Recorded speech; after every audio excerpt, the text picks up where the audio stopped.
One, two, 1, 2, 3, 4.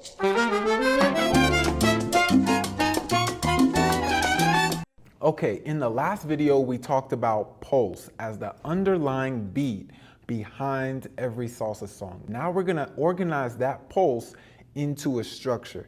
This is where salsa timing and salsa musicality really starts to make sense.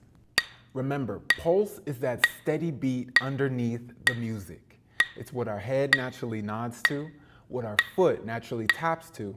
But once we start giving pulse a starting point and an ending point, this is the beginning of time signature in the musical measure.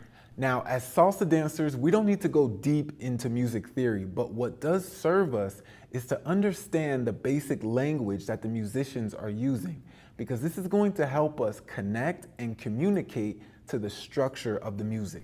Most salsa music is composed of a 4/4 time signature. That means that each measure is composed of 4 beats. Listen and see how it goes. 1, 2, 3, 4.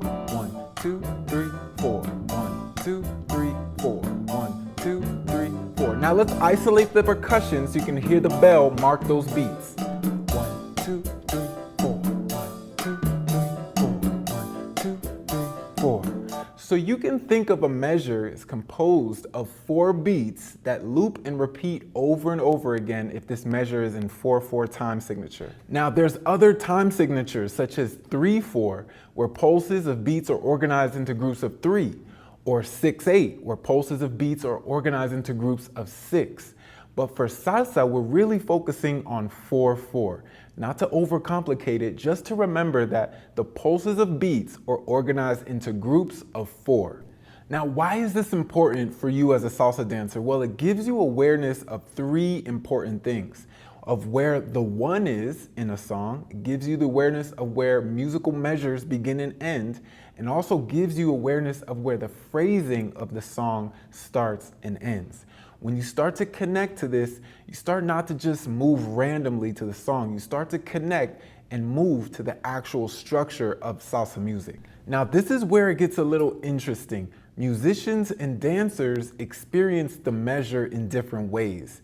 Musicians count the measure 1, 2, 3, 4, but dancers count the measure 1, 2, 3, 5, 6, 7, which is 8 counts. Why is this so? It's because the full basic of a dancer's salsa step takes up 2 measures. This makes it so dancers have to count a full 8 count, and musicians are usually counting the measure, which is 4 beats. Now, as you go deeper into these theories as a salsa dancer, you'll start to begin to feel these pulses of time signature, to feel the measures, to feel the 4/4 beats, instead of counting them.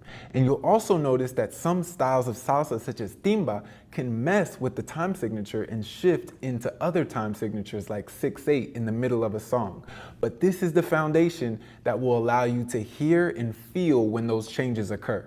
Inside our school community, Social Dance Mastery, our programs and courses break these music theories down step by step so you can start to apply them to your dancing. In the next video in this series, we're gonna break down what's called instrumental tumbaos, so you can start to recognize and isolate the sounds of specific rhythmic cells within the measure. I can't wait to see you in the next video. A gozar, caballero.